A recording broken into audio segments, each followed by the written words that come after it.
Hello everybody. Assalamu alaikum. I'm Dr. Jalil Aslam. Hi. इंशाल्लाह उम्मीद है कि आप खैरियत से होंगे और आप मुझे देखते हैं और देख रहे हैं। आप मेरा YouTube चैनल सब्सक्राइब करें, डॉक्टर जलील असलम ऑफिशियल। आप इसको सब्सक्राइब करें और आप सुनें, देखें। मैं मोटिवेशनल स्पीकर आपके साथ बहुत से गुफ्तगू लिए आता हूँ। ज़िंदगी के हर उस पहलू पे बात करता हूँ जिस पहलू की अक्सर लोगों को समझ नहीं आती।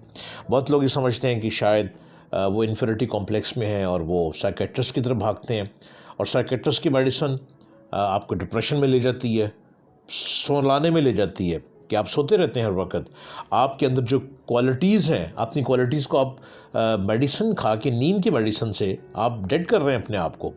आप बहुत अजीम हैं, यस मैं आपको कह रहा हूँ, आप बहुत अजीम हैं, आप बहुत बुलंद हैं, लेकिन अपने आप को आप बिल्कुल मायूसी की तरफ ले गए हैं।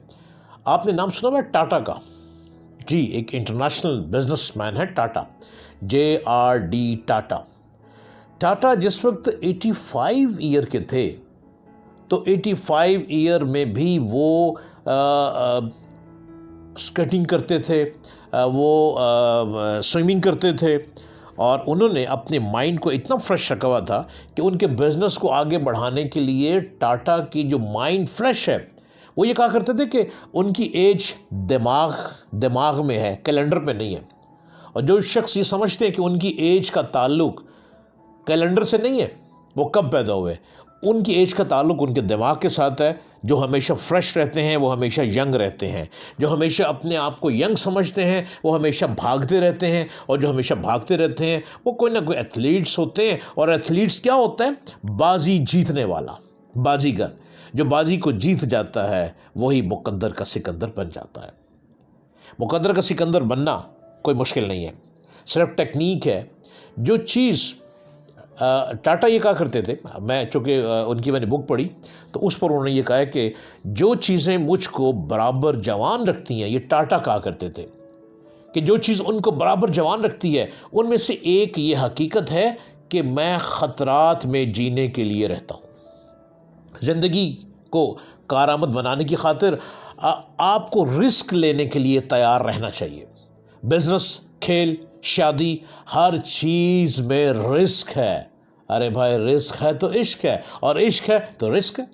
अंग्रेज़ी की मिसाल है कि रिस्क नहीं तो कामयाबी भी नहीं। No risk no gain. Okay, जब तक आप रिस्क नहीं लेंगे आप कुछ भी नहीं कर सकते, और कुछ करने के लिए आपको रिस्क लेना ही पड़ेगा। रिस्क लेंगे तो पहली सीढ़ी पे चढ़ेंगे, तो रिस्क लेंगे दूसरी सीढ़ी पे चढ़ेंगे, तो रिस्क लेंगे तीसरी सीढ़ी पे चढ़ेंगे, तो रिस्क लेंगे आप उस मंजिल को छू जाएंगे जिस मंजिल पर, जिस छत पे जाने के लिए सीढ़ी के बगैर जाया नहीं जा सकता।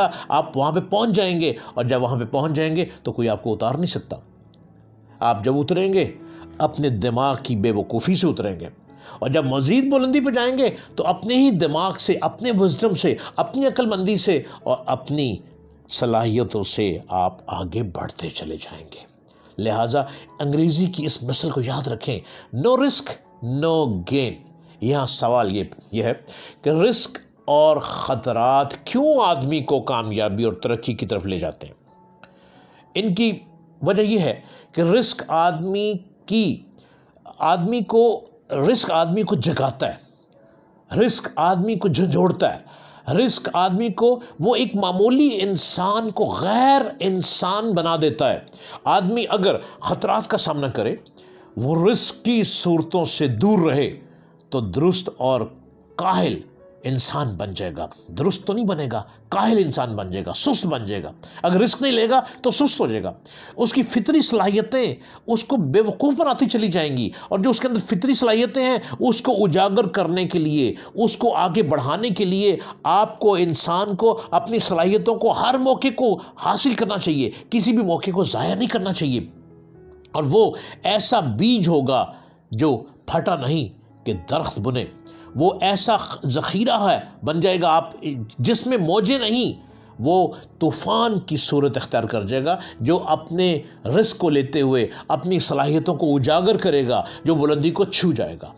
मगर جب آدمی کو خطرات پیش آتے ہیں، جب اس کی زندگی رزق کی حالت سے دوچار ہوتی ہے، تو اس کی شخصیت کے اندر چھپی ہوئی فطری صلاحیتیں جاگ اٹھتی ہیں۔ حالات کا دباؤ اس کو مجبور کر دیتا ہے کہ وہ آگے بڑھے، وہ ہمت کرے، وہ اپنی ساری طاقت اپنے کام میں لگائے رکھے۔ وہی لوگ کامیاب ہوتے ہیں جو اپنی صلاحیتوں سے فائدہ اٹھاتے ہیں، جو اپنے سکل کو دیکھتے ہوئے آگے بڑھتے ہیں، وہی کامیابی کو چھو لیتے ہیں۔